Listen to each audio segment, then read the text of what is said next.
मेरे धर्म प्रेमी बंधु, माताओं तथा बहनों, आप सभी का हार्दिक हार्दिक स्वागत करता हूँ। आप सभी के मंगलमय भविष्य की मंगल कामना करता हूँ।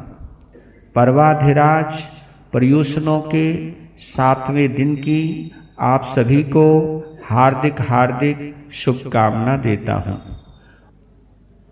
अनेक दिव्य और भव्य आत्माएं यथाशक्ति, जिसकी जितनी जितनी हिम्मत है, जितना जितना वो कर सकते हैं, अपने पर्वों को आगे रखते हुए, अपने इस आध्यात्मिक पर्व को अपने समक्ष रखते हुए जप तप त्याग तपस्या प्रत्याख्यान सामायिक संवर दया उपवास बड़ी बड़ी तपस्याएं दान स्वाध्याय प्रवचन श्रवण सेवा और सहयोग के माध्यम से जो भी भव्य आत्माएं इन पर्वों से जुड़ी हुई हैं, उन सभी भव्य आत्माओं का हार्दिक हार्दिक अभिनंदन करता हूं और यही मंगल भावना भाता हूं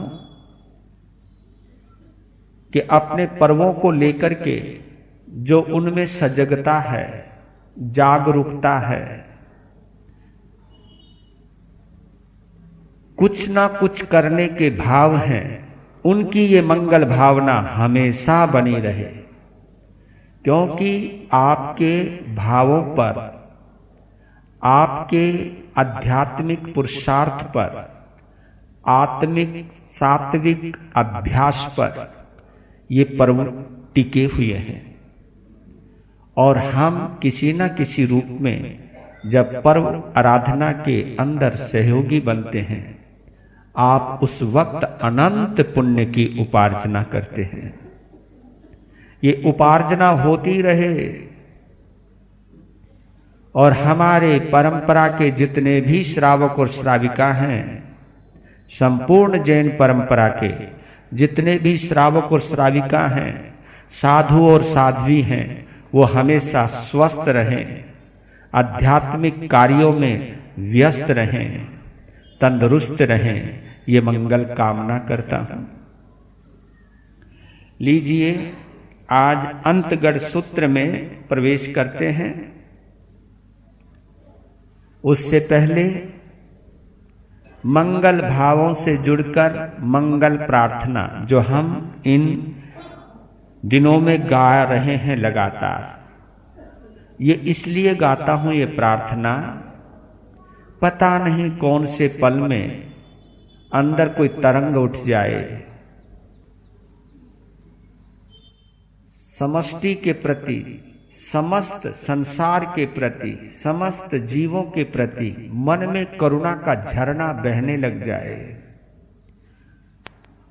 और ये भाव निकल जाएं, भाव उभरने लग जाएं। बरसा दाता सुख बरसा, आंगन आंगन सुख बरसा, बरसा दाता सुख बरसा, आंगन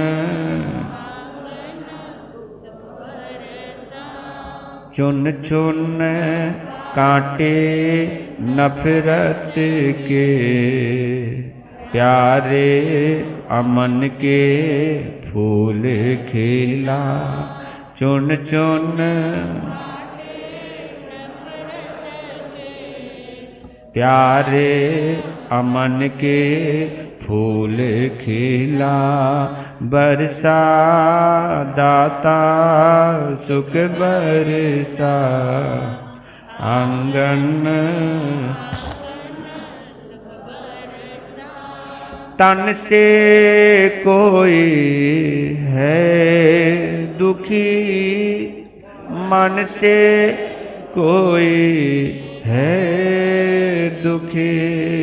हे प्रभु दया करो, सारा जहान हो सुखी।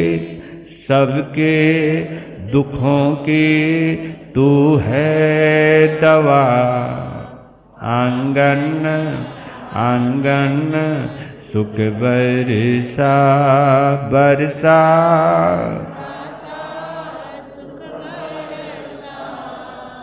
आंगन आंगन सुख बर।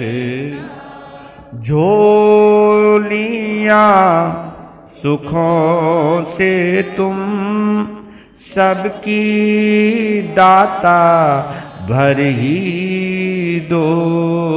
हे प्रभु जी तुम हमें सब्र और शुक्र भी दो। हर पल मांगे यही दुआ, आंगन आंगन सुख बरसा बरसा। दाता सुख बरसा, आंगन आंगन सुख बरसा।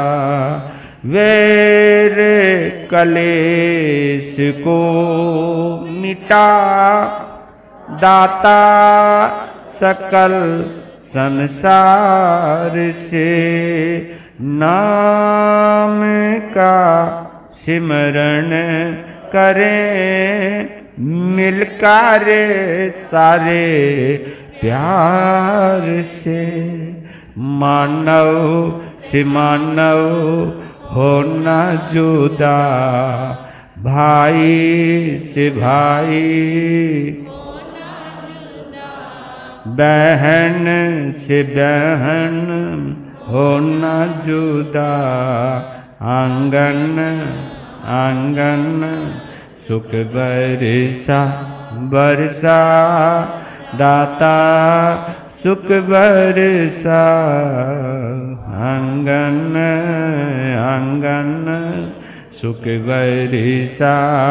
चुन चुन कांटे नफरत के, प्यारे अमन के फूल खिला बरसा। दाता सुख बरसा, आंगन आंगन सुख बरसा। बोलिए शासनपति भगवान महावीर स्वामी की। बोलिए अनंत उपकारी गणधर श्री सुधर्मा स्वामी भगवान की। बोलिए अंतिम केवली आर्य जम्बो स्वामी भगवान की।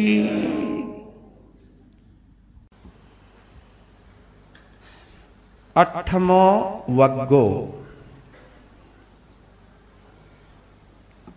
अंतगढ़ सूत्र का मूल पाठ।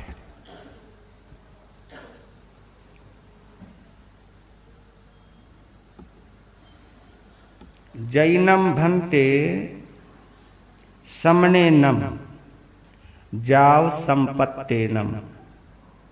अठमस्य अंगस्य अंतगढ़ दशानम। सतमस्य वग्गस्य अयमठे पनत्ते। अठमस्य नम भन्ते वग्गस्य अंतगढ़ दशानम। समनेनम जाव संपत्तेनम के अठे पनत्ते। एवं खलु जम्बू समनेनम जाव संपत्तेनम।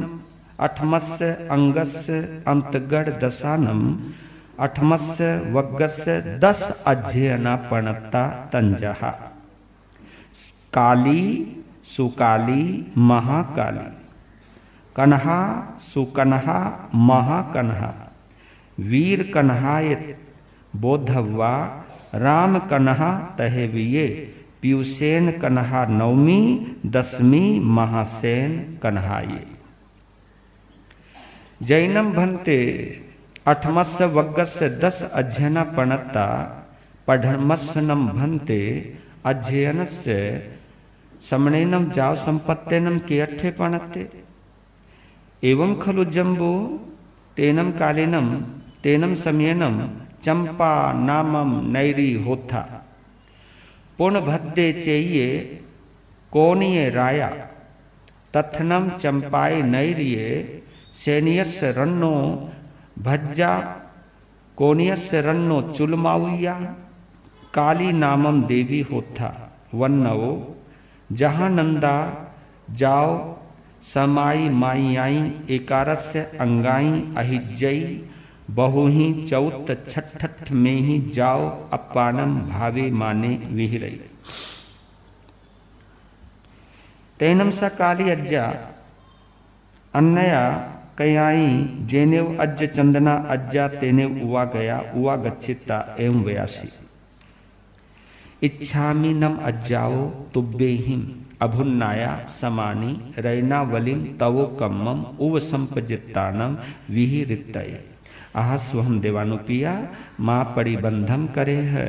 तैनम सा काली अज्जा अज्ज चंदनाय अभुन्नाया समानी रैनावलिम तवो कम्मम उव संपजित्तानम विहिरय। तंजहा चौथम करे करिता सब काम गुणियम पारे पारिता। छठम करी करिता सब काम गुणियम पारे पारिता। अठमम करी करिता सब काम गुणियम पारे पारिता। अठ छठाई करी करिता सब काम गुणियम पारे पारिता। चौथम करी करिता सब काम गुणियम पारे पारिता। छठम करी करिता सब काम गुणियम पारे पारिता। अठमम करी करिता सब काम गुणियम पारे पारिता। दसमम करी करिता सब काम गुणियम पारि पारिता। द्वादशमम करी करिता सब काम गुणियम पारे पारिता। चौदसमम करी करिता सब काम गुणियम पारे पारिता। 16मम करी करिता सब काम गुणियम पारि पारिता। 18मम करी करिता सब काम गुणियम पारि पारिता। 20 इमम करी करिता सब काम गुणियम पारि पारिता। 22मम करी करिता सब काम गुणियम पारि पारिता। 24मम करी करिता सब काम गुणियम पारि पारिता। 26मम करी करिता सब काम गुणियम पारि पारिता। 28 इमम करी करिता सब काम गुणियम पारि पारिता। 30 इमम करी करिता सब काम गुणियम पारे पारिता। 32मम करी करिता सब काम गुणियम पारि पारिता। 34मम करी करिता सब काम गुणियम पारे पारिता। 34सम छठाई करी करिता सब काम गुणियम पारई पारिता। 34मम करी करिता सब काम गुणियम पारि पारिता। 32मम करी करिता सब काम गुणियम पारि पारिता। 30मम करी करिता सब काम गुणियम पारई पारिता। 28 इमम करी करिता सब काम गुणियम पारि पारिता। 26 इमम करी करिता सब काम गुणियम पारि पारिता। 24मम करी करिता सब काम गुणियम पारि पारिता। 22मम करी करिता सब काम गुणियम पारि पारिता। 20मम करी करिता सब काम गुणियम पारि पारिता। 18मम करी करिता सब काम गुणियम पारे पारिता। 16मम करी करिता सब काम गुणियम पारि पारिता। 14मम करी करिता सब काम गुणियम पारि पारिता। 12मम करी करिता सब काम गुणियम पारि पारिता। 10मम करी करिता सब काम गुणियम पारि पारिता। 8मम करी करिता सब काम गुणियम पारि पारिता। 6ठम करी करिता सब काम गुणियम पारि पारिता। 4थम करी करिता सब काम गुणियम पारि पारिता। 8 छठाई करी करिता सब काम गुणियम पारि पारिता। 8मम करी करिता सब काम गुणियम पारि पारिता। 6ठम करी करिता सब काम गुणियम पारि पारिता। 4थम करी करिता सब काम गुणियम पारेई। एवं खलु ऐसा रैनावलिये तवो कम्मस्य पढ़मा परिवाड़ी। एगेनम संवत्सरेनम तीहि मासे ही 22 ये अहोरते ही आहा सुत्तम जाव आरा हिया भवई। तैनानंतरम च नम 2 परिवाड़िये 4थम करी करिता विगय वज्जम पारई पारिता। 6ठम करी करिता विगय वज्जम पारि पारिता। एवं जहाँ पढ़माए परिवाड़िये तहा बियाए वि नवरम सवत्थ पारनाय विगई वज्जम पारे जाव आराहिया भवई। तयानंतरम च नम तच्चाय परिवाड़िये चौथम करी करिता अलेवाड़म पारे शेषम तहेव एवं चौथा परिवाड़ी नवरम सवत्थ पारनये आयम विलम पारे शेषम तम चेव पड़ मम्मी सब काम पारनयम बीयई विगयवज्जम तय्यम्मी अलेवाड़म आयम बिलियो चौथम्मी। तैनम सा काली अज्जा रैनावली तवोकमम पंचे ही संवत्सरे ही दो ही ये मासे ही 28 दिवसे ही आहा सुक्तम जाव आराहिता जेनेव अज्ज चंदना अज्जा तेनेव उवा गया उवा गच्छिता अज्ज चंदनम वंदई नमम सई वंदिता नमम सिता बहु ही चौथ छठम दसम द्वादशवें ही तवोकम में ही अपानम भावमानी विहिरई। तैनम सा काली अज्जा तेनम ओरालेनम जाओ धमनी संतया जाया यावी होता से जहा नामय इंगाल सगड़ी वा जाओ सुहु यहू या सने इव भास राशि पलिच्छन्ना तवेनम तेयनम तव तेस सिरिये अयीव अयीव उवसोभिमानी चिट्ठय। तैनम तिसे कालिये अज्जाए अन्नया कयाई पुव रत्ता वरत काले आय मज्जथिये जहा खंदयस्य चिंता जाव अथि उठाने कम्मे बले वीरिये पुरी सक्कार परक्क में श्रद्धा धी संवेगेवा ताव में सेयम कल्लम जाव जलंते अज्ज चंदनम अज्जम आपुच्छिता अज्ज चंदनाय अज्जाय अभुन्नाय समानीय संलेहना झूसना झूसी आए भक्त पान पड़ियाई ख्याए कालम अनव कंख मानिये विहिरितैति कट्टु एवं संपेहि संपेहिता कल्लम जेनेव अज्ज चंदना अज्जातेनेव उवा गच्छिता अज्ज चंदनम अज्जम वंदई नमम सई वंदिता नमम सिता एवं वयासे इच्छामि नम अज्जाओ तुब्बे ही अभुन्नाया समानी संलेहना जाव विहिरतये आहा सुहम देवानो पिया माँ पड़ी बंधम करे है तवो काली अज्जा अज्ज चंदनाए अज्जाए अभुन्नाया समानी संलेहना झूसना झूसिया जाव विहिरई। सा काली अज्जा अज्ज चंदनाए अज्जाए अंतिये समाइये माई आई एकारस अंगाई अहिजित्ता बहु पड़ी पुन्नाई 8 संवत्सराई सामन परियागम पाऊ नित्ता मासी आए संलह नाये अप्पानम झूसिता छठिम भत्ताई अनसनाए छेदिता जसठाए कीरई नग भावे जाव चरी में ही उस्सास निस्सासे ही सिद्धा उखेवो बीयस्य झनस्य एवं खलु जम्बो तेनम कालेनम तेनम समीनम चंपा नामम नैरी पुण्य भद्दे चाहिए कोणीय राय तत्थनम सैन्य शरणो भज्जा कोणीय शरणो चुल माउया सुकाली नामम देवी होता जहा काली तहा सुकाली भी निखनता जाओ बहु ही चौथ जाव अपानम भावी माने विहरई।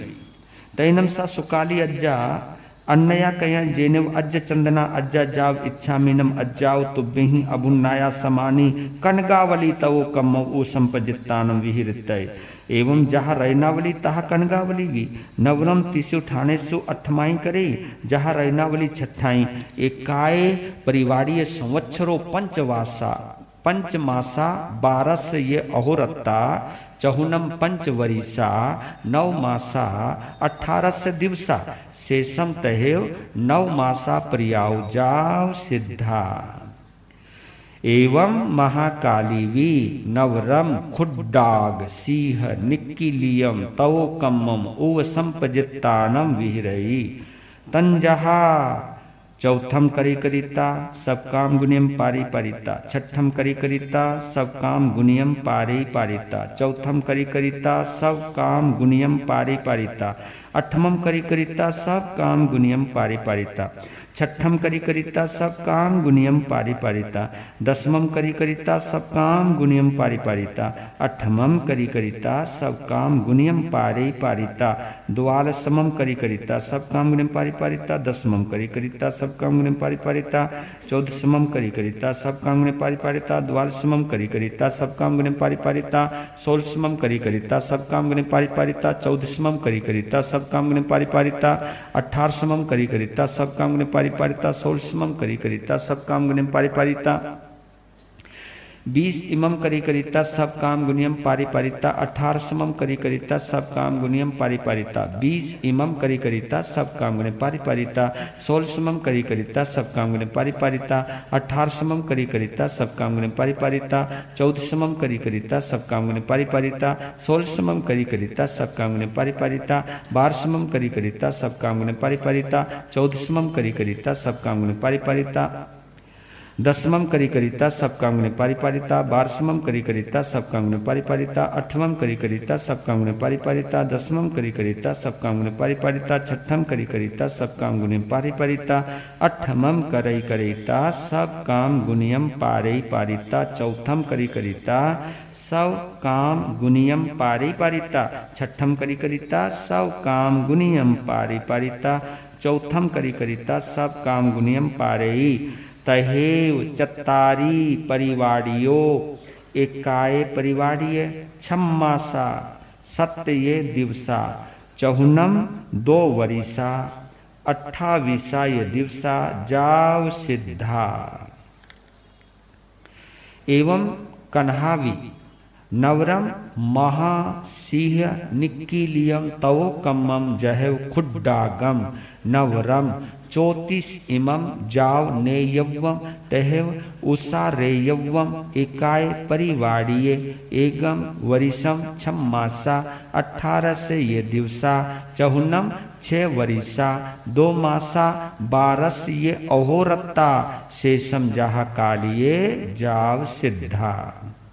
एवं सुकन्हावी नवरम सप्तमियम भिक्षु पड़िमम उव संपजित्तानम विहिरई, पढ़ में सत्तये एकक्कम भोयनस्य दत्तिम पड़ी गहाई, एकक्कम पान गस्य, दोचे सत्तय 2 भोयनस्य 2 पानगस्य, तच्चे सत्तय 3 भोयनस्य 3 पानगस्य, चौथे 4, पंचमे 5, छठे 6, सप्तमे 7, सत्त दत्तियाओ भोयनस्य परिगहाई सत्पानगस्य, एवं खलु सप्तमियम भिक्षु परिमम एगुण पन्नाये राइंदियहि एगेनिये छन्न उइनम भिक्षाशयनम आहासुत्तम जाव आराहिता, जेनव अज्ज चंदना अज्जा तेनेव उवा गया, अज्ज चंदनम अज्जम वंदई नमम सई वंदिता नमम सित्ता एवं व्यासी, इच्छामि नम अज्जाओ तो बेही अभुन्नाया समानी, 88मियम भिक्षु परिमम उव संपजित्तानम विहिरितये, आहा सुहम देवानुप्रिया मां परिबंधम करे है, तैनम सा सुकन्हा अज्जा अज्ज चंदनाय अज्जाए अभुन्नाया समानी, 88मियम भिक्षु परिमम उव संपजित्तानम विहिरई, पढ़ में 28 एकक्कम भोयनस्य दत्तिम पड़ी गहाई, एकक्कम पानगस्य दत्तिम जाव 8 में 88 भोयनस्य दत्तिम पड़ी गहाई, 8 पानगस्य, एवं खलु 88मियम भिक्षु परिमम 64 राइंदिये ही 2 सियहि भिक्षा सयहि आहा सुत्तम जाव आराहिता, 9मियम भिक्षु परिमम उव संपजित्तानम विहिरई, पढ़ में 9 एकक्कम भोयनस्य दत्तिम पड़ी गहाई, एकक्कम पानगस्य जाव 9 में 9 दत्तिम भोयनस्य पड़ी गहाई, 9 पानगस्य, एवं खलु 9मियम भिक्षु परिमम 81 राइंदियहि 24 पंचोरत्तेहि पंचोत्तरेहि भिक्षाशयेहि आहा सुत्तम जाव आराहिता, 10मियम भिक्षु परिमम उव संपजित्तानम विहिरई, पढ़ में 10 एकक्कम भोयनस्य दत्तिम पड़ी गहाई, एकक्कम पानगस्य जाव 10 में 10 भोयन दिनस्य 10 पाणगस्य एवं खलु एवं 10 नियम भिक्खो परिमम एकनम रायन दिए सयनम अदच्छठे ही भिक्खा सये ही आह सुत्तम जाव आराहे तो बहु ही चौथ जाव मासद्ध मास विविहे तवो कम्मे ही अपानम भावे माने विहरई तैनम सासु कन्हा अज्जा तेनम ओरा लेनम जाव सिद्धा। एवं महाकन्हावी नवरम खुड्डागम सवो भद्दम परिमम उव संपजित्तानम विहरई तंजहा चौथम करिकरिता सब काम गुनियम पारिपरिता छठम करिकरिता सब काम गुनियम पारिपरिता अठमम करिकरिता सब काम गुनियम पारिपरिता दसमम करिकरिता सब काम गुनियम पारिपरिता द्वादशमम करिकरिता सब काम गुनियम पारिपरिता अठमम करिकरिता सब काम गुणे पारिपारिता दसमम करिकरिता सब काम गुणे पारिपारिता द्वादशमम करिकरिता सब काम गुणे पारिपारिता चौथम करिकरिता सब काम गुणे पारिपारिता छठम करिकरिता सब काम गुणे पारिपारिता द्वादशमम करिकरिता सब काम गुणे पारिपारिता चौथम करिकरिता सब काम गुणे पारिपारिता छठम करिकरिता सब काम गुणे पारिपारिता अठमम करिकरिता सब काम गुणे पारिपारिता दसमम करिकरिता सब काम गुणे पारिपारिता छठम करिकरिता सब काम गुणे पारिपारिता अठमम करिकरिता सब काम गुणे पारिपारिता दसमम करिकरिता सब काम गुणे पारिपारिता द्वादशमम करिकरिता सब काम गुणे पारिपारिता चौथम करिकरिता सब काम गुणे पारिपारिता दसमम करिकरिता सब काम गुणे पारिपारिता द्वादशमम करिकरिता सब काम गुणे पारिपारिता चौथम करिकरिता सब काम गुणे पारिपारिता छठम करिकरिता सब काम गुणे पारिपारिता अठमम करिकरिता सब काम गुणियम पारेयी एवं खलु खुड्डाग सवो भद्दस्य तवो कम्मस्य पढ़मम परिवाड़िम तीहि मासे ही दसहि दिवसे ही आहा सुत्तम जाव आराहिता दो चाय परिवाड़ीय चौथम करे करिता विगई वज्जम पारे पारिता जहा रैनावलिये तहा एथवी चत्तारी परिवाड़ियो पारना तहे चौहनम कालो संवत्सरो मासो दस ये दिवसा शेषम तहे जाव सिद्धा।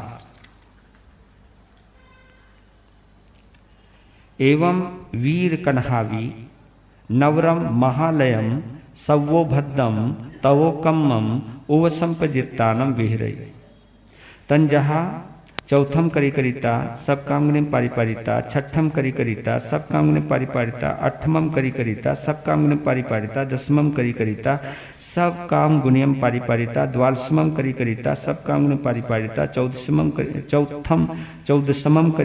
सब काम गुणे पारिपारिता सोलसमम करिकरिता सब काम गुणे पारे पढ़मालया दसमम करिकरिता सब काम गुणे पारिपारिता द्वादशमम करिकरिता सब काम गुणे पारिपारिता चौदशमम करिकरिता सब काम गुणे पारिपारिता सोलसमम करिकरिता सब काम गुणे पारिपारिता चौथम करिकरिता सब काम गुणे पारिपारिता छठम करिकरिता सब काम गुणियम पारिपारिता अठमम करिकरिता सब काम गुणियम पारे बिया लया सोलसमम करिकरिता सब काम गुणे पारिपारिता चौथम करिकरिता सब काम गुणे पारिपारिता छठम करिकरिता सब काम गुणियम पारिपारिता अठमम करिकरिता सब काम गुणियम पारिपारिता दसमम करिकरिता सब काम गुणियम पारिपारिता द्वादशमम करिकरिता सब काम गुणे पारिपारिता चौदशमम करिकरिता सब काम गुणियम पारे तैया लया अठमम करिकरिता सब काम गुणे पारिपारिता दसमम करिकरिता सब काम गुणे पारिपारिता द्वादशमम करिकरिता सब काम गुणे पारिपारिता चौदशमम करिकरिता सब काम गुणे पारिपारिता सोलसमम करिकरिता सब काम गुणे पारिपारिता चौथम करिकरिता सब काम गुणे पारिपारिता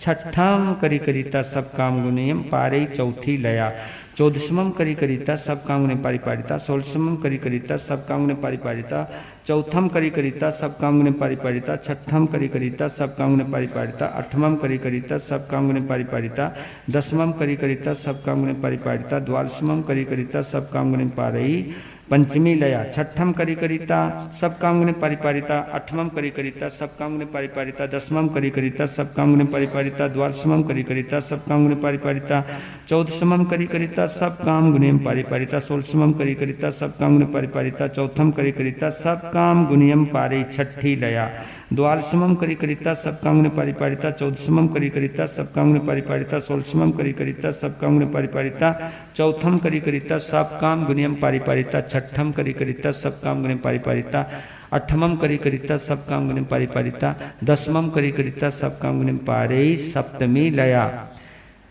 एकाय कालो अठमासा पंचये दिवसा, चहुनम दो वासा अठमासा 20 दिवसा, शेषम तेहेव जाओ सिद्धा। बोलिए शासनपति भगवान महावीर स्वामी की।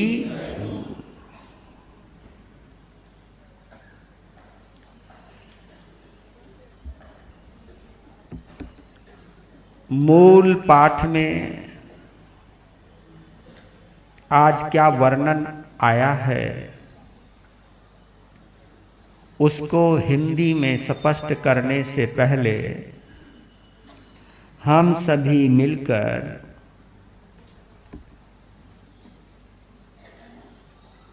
पढ़ने में कहीं पर भी कोई अशुद्धि हुई हो, चाहे वचनों से कम ज्यादा पढ़ा हो, छूटा हो, पढ़ते वक्त कहीं पर भी भाव बिगड़े हों, कहीं पर भी अरुचि, अनिच्छा, उपेक्षा का भाव आया हो,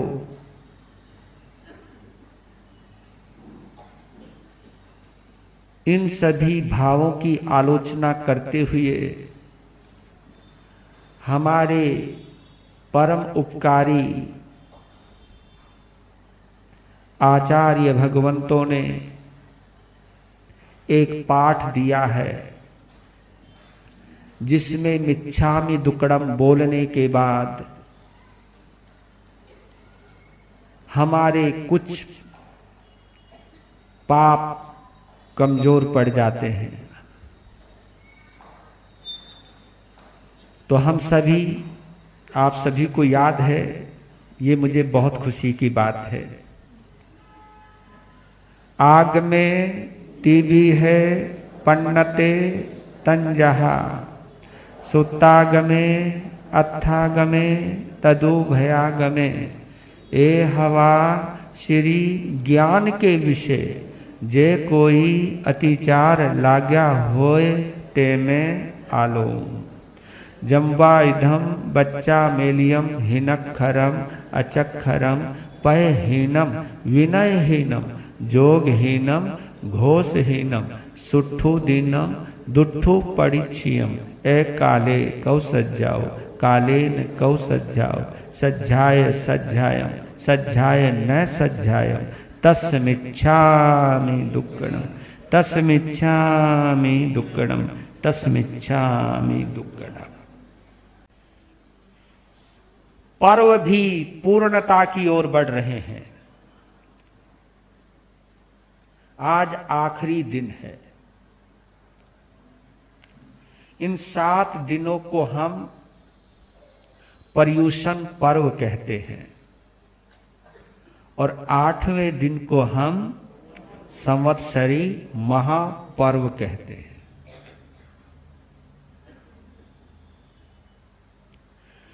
कल रिजल्ट का दिन है। कल परीक्षा परिणाम का दिन है। हमने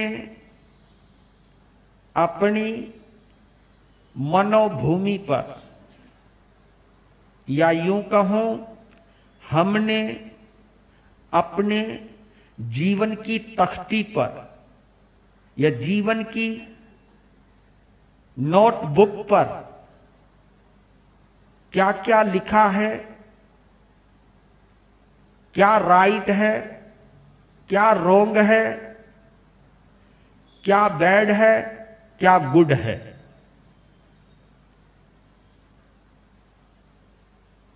और देखिए एग्जामिनर जो है वो हमारी कर्म सत्ता है। आप कितना भी छुपाओ, दुनिया से छुपा सकते हो, लेकिन कर्म सत्ता से नहीं छुपा सकते। अरिहंत परमात्मा से नहीं छुपा सकते। अगर हम अरिहंत के उपासक हैं, अरिहंत यानी सर्वज्ञ, सर्वज्ञ यानी सर्वदर्शी, दोनों को जोड़े तो क्या बना? सब कुछ जानने वाला और सब कुछ देखने वाला। जो सब कुछ जानता है उसको हम सर्वज्ञ कहते हैं, जो सब कुछ देखता है उसको हम सर्वदर्शी कहते हैं। सर्वदर्शी, सब कुछ देखने वाला। अब उससे हम कुछ भी छुपा नहीं सकते हैं। और आपके अंदर भी आपकी चेतना बैठी हुई है, आपके अंदर भी एक सद्बुद्धि, जिसको हम प्रज्ञा कहते हैं, जिसको हम सद्बुद्धि कहते हैं, जिसको हम सन्मति कहते हैं, वो हमारे अंदर मौजूद है। हम कहां पर रोंग हैं, कहां पर गलत हैं, कहां पर सही हैं, और कोई जाने ना जाने, आप तो जानते हो। ये तो तुम बात बात में बोलते हो ना, या तो मैं जानता हूं या मेरा परमात्मा जानता है, या मैं जानता हूं या मेरा परमात्मा जानता है। यानी परमात्मा के बाद अगर कोई जानता है तो वो आप तो जानते हो। ये तो आपको पता है ना कि ये मैं काम ऊपर से कर रहा हूं या अंदर से कर रहा हूं, मैं धर्म ध्यान दिल से कर रहा हूं या ऊपर से कर रहा हूं, ये तो तुम्हें पता होगा ना। मैं अपने आप को चमकाने के लिए या अपने आप को संवारने के लिए कर रहा हूं या दूसरों को दिखाने के लिए कर रहा हूं, ये तो तुम्हें पता ही होगा ना। इससे तो कोई भी गुरेज नहीं है इस बात से, ये तो आपको पता ही है। देखिए, तपस्या का एक ही फल है। वो फल क्या है? चाहे तप हो, चाहे जप हो, चाहे धर्म हो, चाहे ध्यान हो, जिसको हम धर्म ध्यान कहते हैं। जप, तप, सामायिक संवर, पोषद उपवास, पर्युषण की पर्युपासना, पर्युषणों की आराधना, इन सब धार्मिक क्रियाओं को हम एक ही शब्द में डाल सकते हैं, एक ही शब्द में पिरो सकते हैं। वो कौन सा शब्द है? बोलो ना। वो शब्द है धर्म ध्यान। कमाल है ना, एक बात में सारी बात समा गई। ये जो भी शास्त्र श्रवण है, पठन है, पाठन है, सामायिक संवर है, पोषद उपवास है, दान है, त्याग है, तपस्या है, कुछ भी है, ये सब एक ही शब्द में आ जाते हैं। वो शब्द क्या है? धर्म ध्यान। धर्म ध्यान एक पवित्र आध्यात्मिक आत्मिक संवेदना है।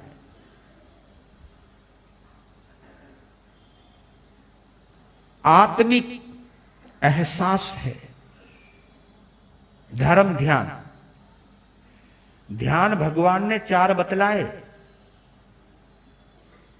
आर्त ध्यान और रौद्र ध्यान। अगर आपको पता ही है, वो तो तुम्हें मालूम ही है, और तुम्हें पता होते हुए भी पता नहीं फिर क्यों गड़बड़ होती है। तुम्हें इतना तो पता है ना, आर्त ध्यान रौद्र ध्यान को अशुभ ध्यान कहा है, ये तो तुम्हें भी पता है। कौन सी कैटेगरी में रखा इसको हमने? अशुभ ध्यान। ध्यान तो इसको भी कहा है। देखो, ध्यान तो ये भी है। आदमी क्रोध में बहुत एकाग्र हो जाता है, हाँ?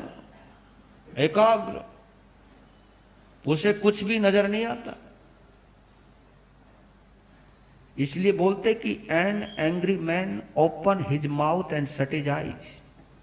गौर करना, गुस्से में आए हुए व्यक्ति की सिचुएशन देखो, चेक करो, उसकी मत देखो अपनी, क्योंकि ऐसा तो है नहीं कि दूसरा ही गुस्सा कर रहा तुम बड़े शांत बैठे हुए हो। गुस्सा तो आपको भी आ रहा है, और अपनी सिचुएशन आप जानते हो कि क्रोध की अवस्था में मेरी मनस्थिति किस प्रकार की होती है। एन एंग्री मैन, एक क्रोधी व्यक्ति की स्थिति, सिचुएशन क्या शब्दों में परिभाषित करिए उस अंग्रेज दार्शनिक ने। एन एंग्री मैन, एक क्रोधी व्यक्ति, open his mouth and shut his eyes, एक क्रोधी व्यक्ति का मुंह खुल जाता है, आंखें बंद हो जाती है। इसका मतलब क्या है?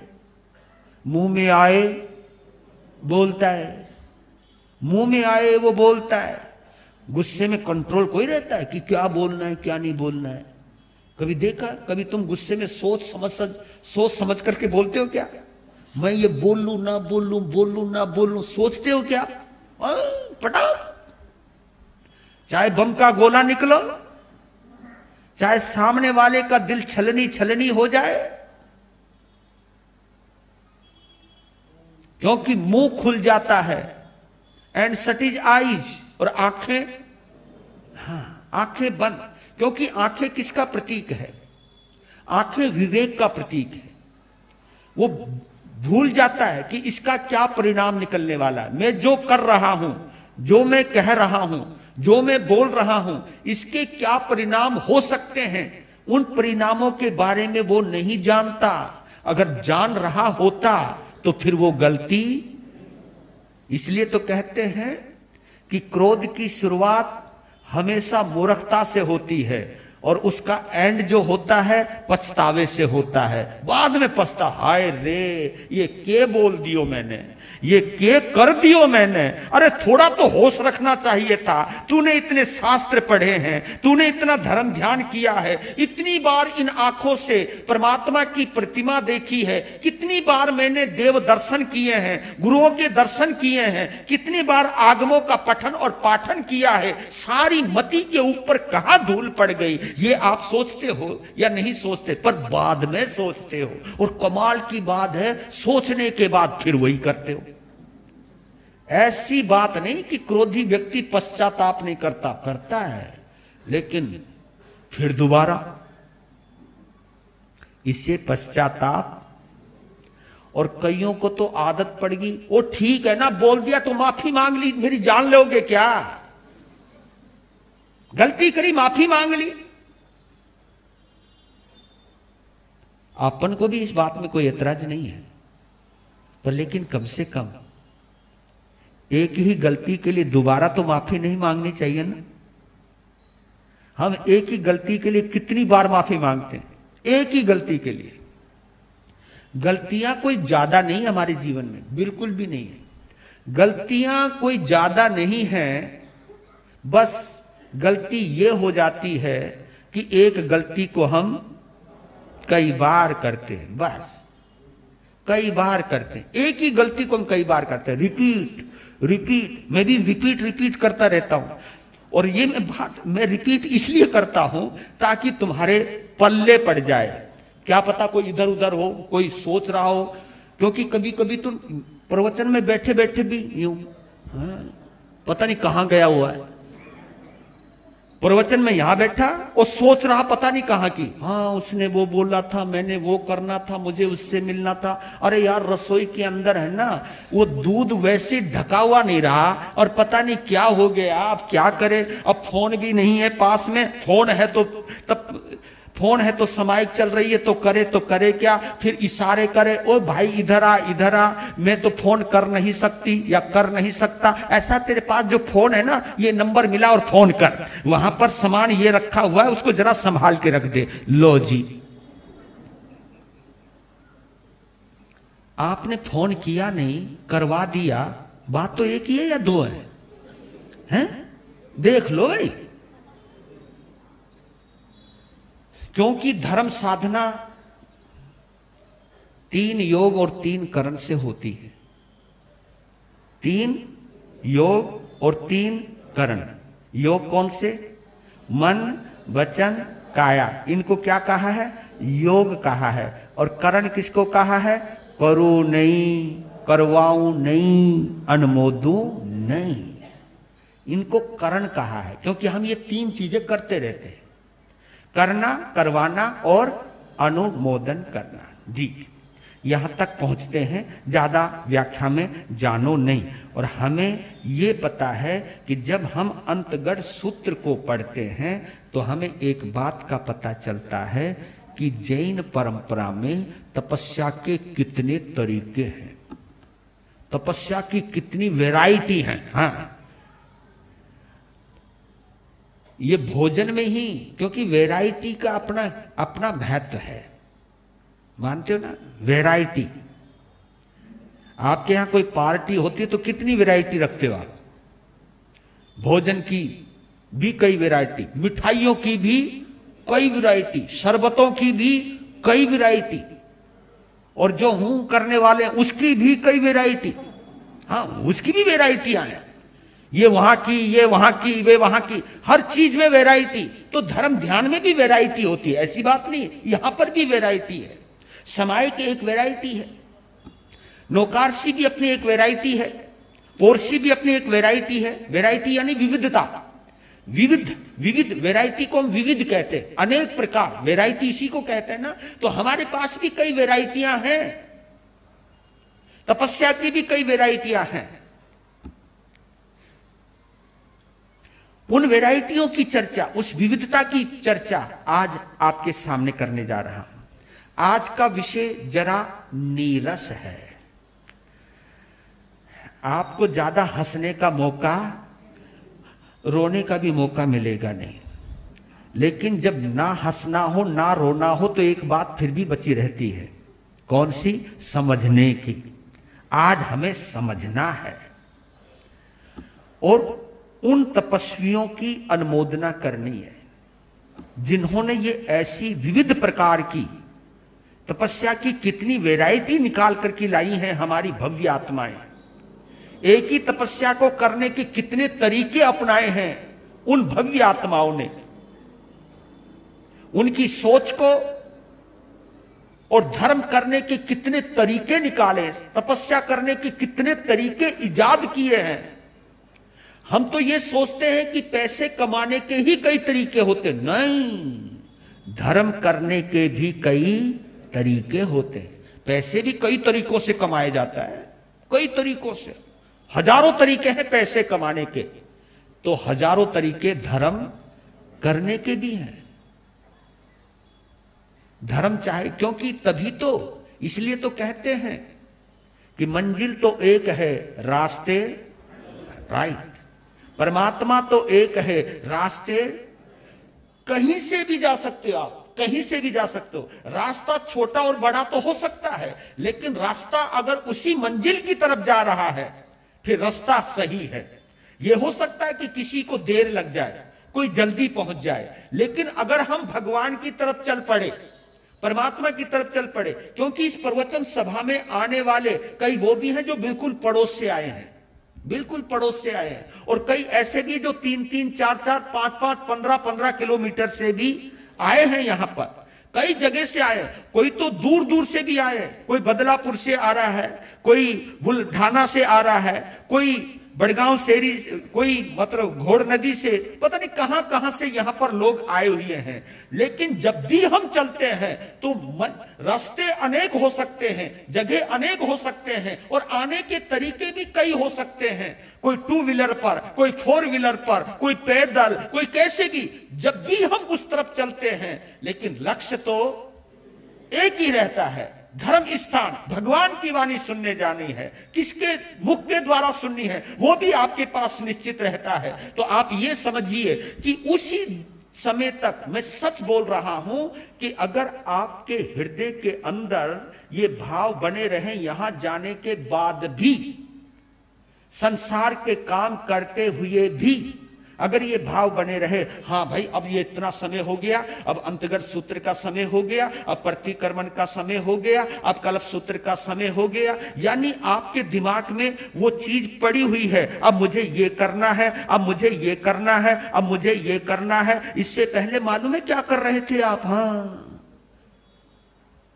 मैंने भोजन में ये बनाना है, मैंने भोजन में ये बनाना है, शॉपिंग के लिए कुछ मॉल में जाना है, हाँ, और मैंने ये चीज खरीदनी है, मैंने वो चीज खरीदनी है। अरे कम से कम इन 7-8 दिनों में ये तो सोचा कि कुछ ना कुछ तो जरूर करना है। अगर हिम्मत नहीं है तो व्यासना करूं, व्यासना नहीं कर सकूं तो चलो नौकारसी करती हूं, नौकारसी करता हूं, पौरसी करता हूं, कुछ ना कुछ तो करने के भाव हैं। धर्म से कनेक्टेड हो आप, धर्म से जुड़े हुए हो, यानी धर्म को लेकर ही सोच रहे हो। पर इतना जरूर कहना चाहता हूं, केवल जो भी तुम कर रहे हो ये शरीर का हिस्सा ना रहे। ये केवल, क्योंकि शरीर का अगर हिस्सा रहता है तो वो क्रिया बन जाती है, शरीर का हिस्सा रहता है तो वो क्रिया बन जाती है, मन का हिस्सा बनती ही वो संयम बन जाती है, वो संयम बन जाता है। क्योंकि मन में आ जाए तो संयम, शरीर से ही होता रहे तो वो क्रिया।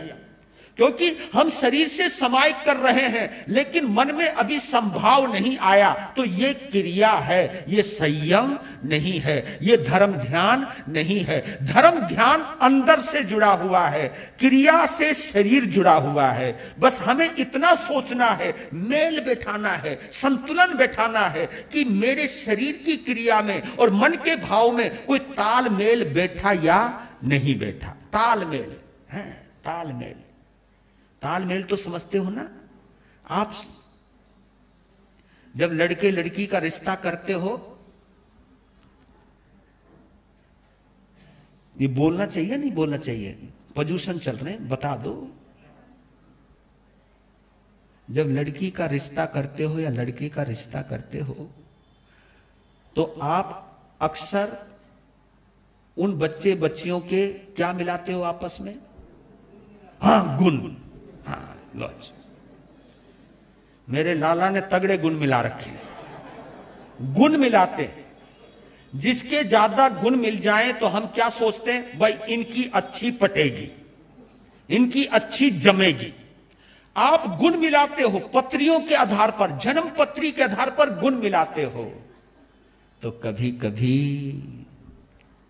समाय के भी गुण मिला लिया करो, पोषद के भी गुण मिला लिया करो, धर्म ध्यान के भी गुण मिला लिया करो।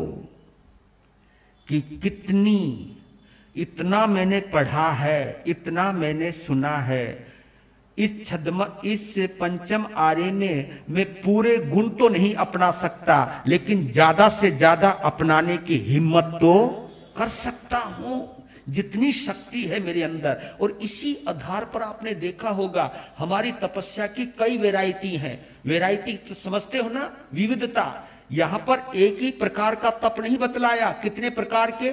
12 प्रकार के तप बतलाए। कमाल कर दिया उन्होंने, ये बताया कि तपस्या कैसे भी कर लो तुम, कहीं से भी कर लो तुम। 12 प्रकार के तप, और उन 12 प्रकार के तपों को भी 2 भागों में डिवाइड कर दिया, एक आभ्यंतर, एक आंतरिक तप और एक बाह्य तप।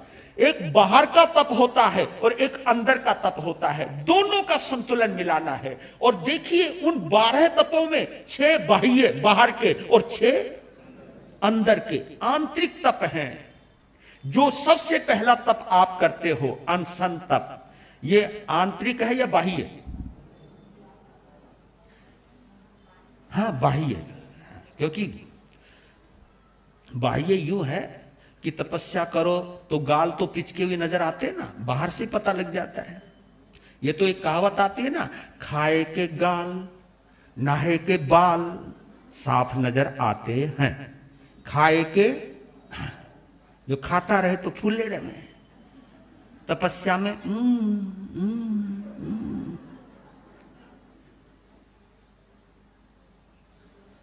पर लेकिन मैं ये कहता हूं तपस्या में शरीर तो कमजोर हो ही जाता है, लेकिन ध्यान करना कि हमारे कर्म कमजोर हुए हैं या नहीं। कमजोर शरीर के साथ साथ किसको भी करना है? कर्मों को भी कमजोर करना है। और कर्म कमजोर होते हैं आंतरिक तप से। बाह्य तप से शरीर लगता है, आंतरिक तप से आत्मा लगती है। हृदय, उसमें स्वाध्याय है, सेवा है, ध्यान है, व्युत्सर्ग है, कायसर्ग है, ये सब आंतरिक तप में आते हैं। तो आप ये प्रायश्चित है, ये जितने भी तप हैं कहीं ना कहीं आत्मिक तपों में बने जाते हैं। इनका सुंदर संतुलन बनाने वाला पर्युषणों की आराधना करता है, धर्म ध्यान करता है। तो लीजिए, विशेष व्याख्या में जा करके पहुंचता हूं। आर्य जंबू अनगार ने अपने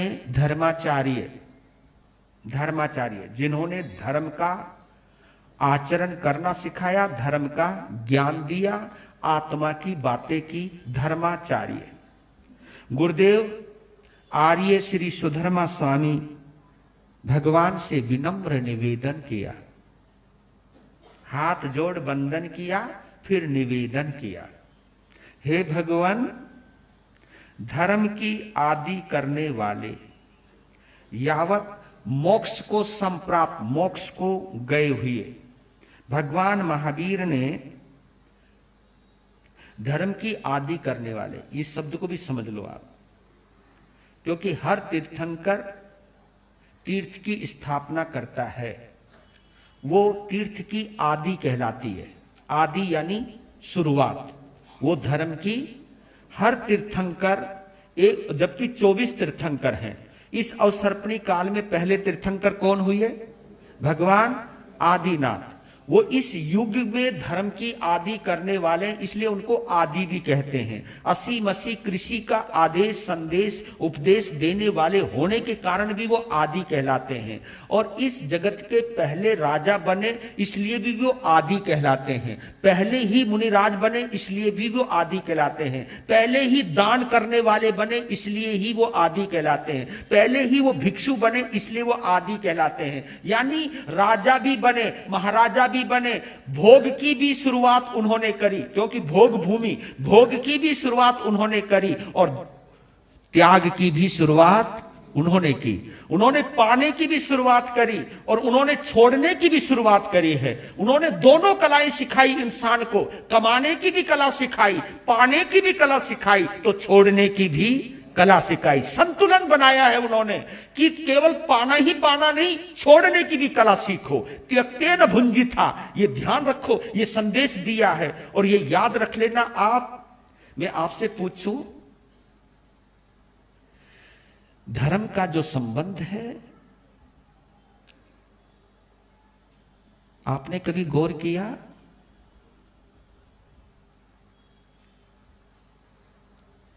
आपने दिया है तो पाया है, या पाया है तो दिया है?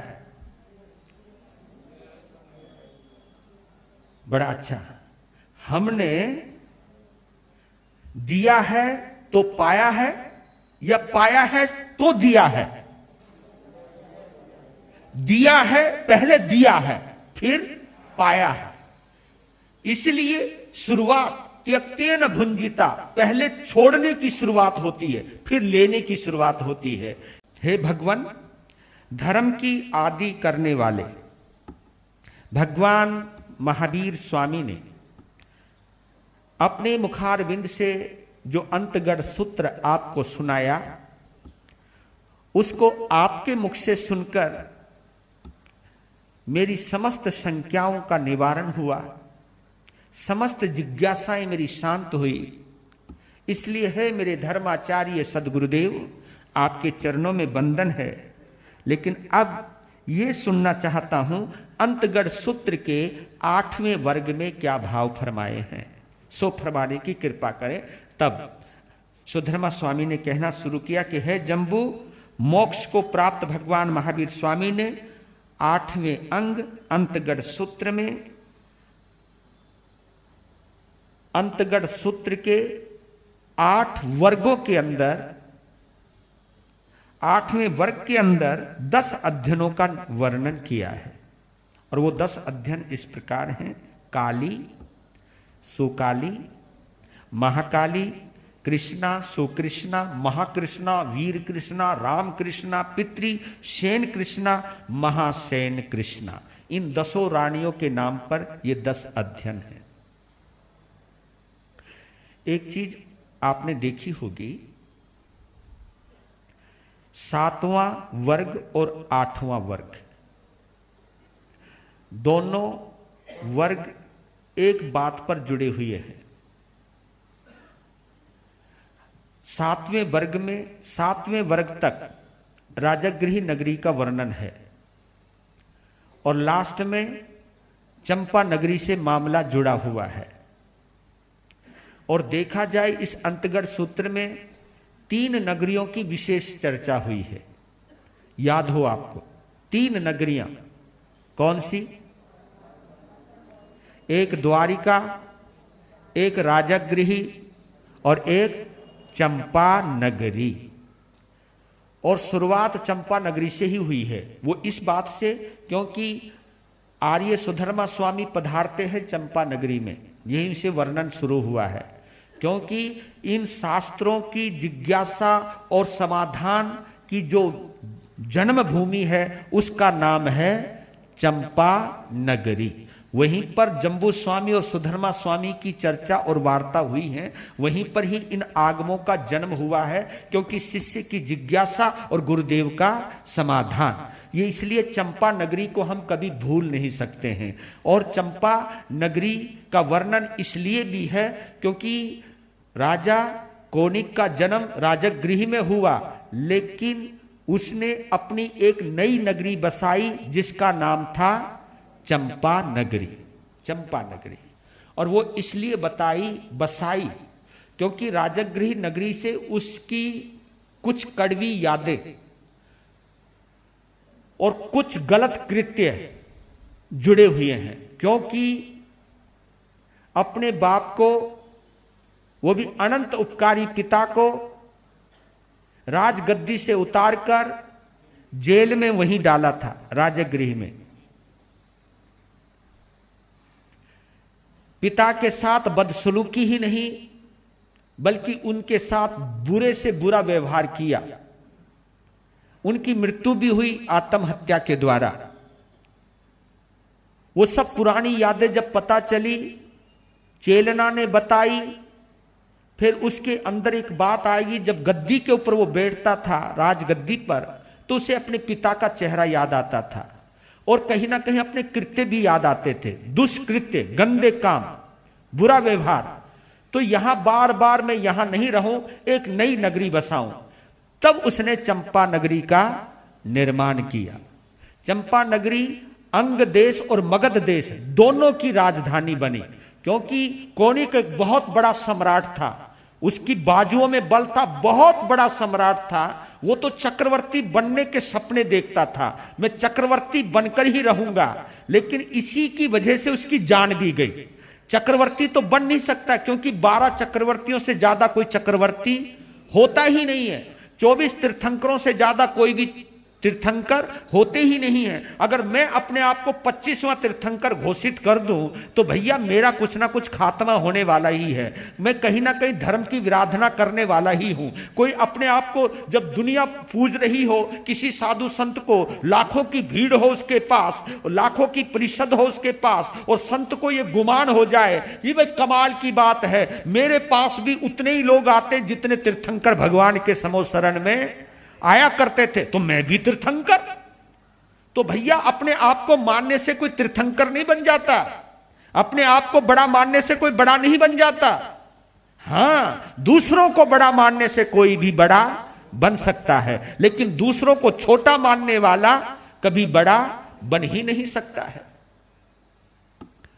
तो चंपा नगरी का यह इतिहास है। उन्होंने कहा, सुधर्मा स्वामी ने, कि उस काल उस समय में चंपा नाम की एक नगरी थी, उसके बाहर पूर्णभद्र नाम का एक सुंदर सुरम्य उपवन था। उस नगरी में उस वक्त कोनिक नाम के राजा राज्य किया करते थे। वहीं पर राजा श्रेणिक की रानी और कोनिक की छोटी माताएं काली देवी, यानी 10 माताएं, 10 बेटे थे। जो कोनिक ने अपनी तरफ कर लिए थे, और बाकी की 13 रानियां कुल मिलाकर के इस शास्त्र के हिसाब से राजा शरण्यक की कितनी, 13 वो 10 ये कुल कितनी 23 रानियां। तो कल 13 रानियों का वर्णन हमने कल सुन लिया था। नंदा जो सबसे पहली रानी थी, नंदा, नंदोत्तरा, नंदोत्तमा, नंद श्रेणी का, तो उन 13 रानियों का हमने कल वर्णन सुना। तो ये 10 भाइयों को अपनी तरफ कर लिया था उसने, क्योंकि बगावत में लालच दिया, लालच देकर के उन 10 भाइयों को अपनी तरफ किया, और ताकि वो मेरे राज्य की संकल्पना में सहयोगी बने। तो 10 भाई उसकी तरफ चले गए थे। उन्हीं 10 भाइयों के साथ अपने नाना चेटक के साथ युद्ध किया, और युद्ध में वो 10 भाई मारे गए। और ये 10 के 10 जो लड़के हैं, वो इन 10 रानियों का एक एक लड़का है। इन 10 रानियों का, जो अब काली, सुकाली, महाकाली, ये इन्हीं 10 रानियों का एक एक लड़के, यानी 10 लड़के इन्हीं रानियों के थे। तो उधर कोनिक की तरफ से वो 10 भाई अपने नाना चेटक से लड़ रहे थे। तो उस युद्ध के अंदर वो 10 के 10 पुत्र मारे गए। युद्ध कहीं और चल रहा है, और इधर भगवान महावीर का समोसरण लगा हुआ है। चंपा नगरी में युद्ध कहीं और चल रहा होगा।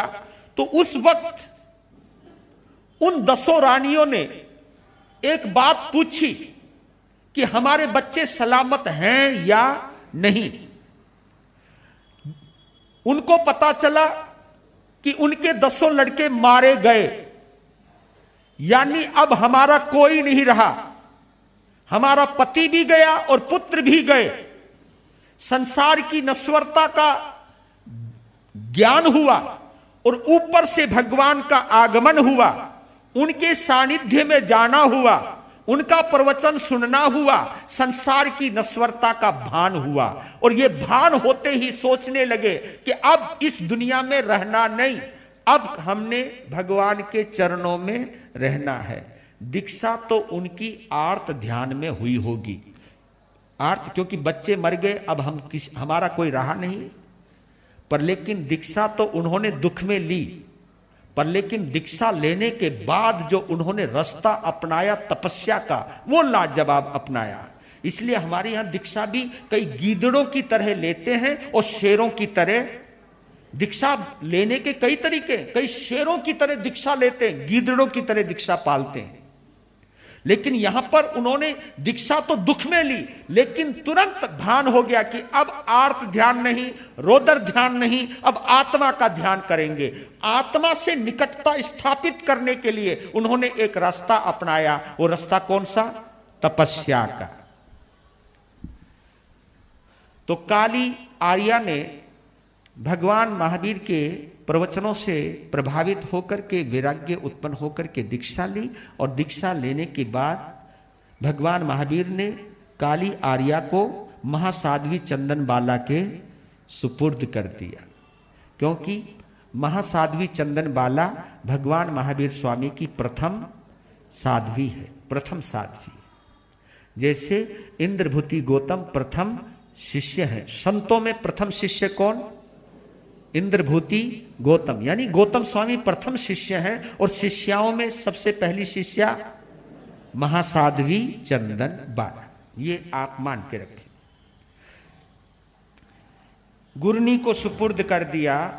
एक दिन वह काली आर्या यानी साध्वी अपनी गुरानी चंदन बाला के निकट आई। गुरनी जी को बंदन नमस्कार करके उन्होंने निवेदन किया, हे महा आर्या,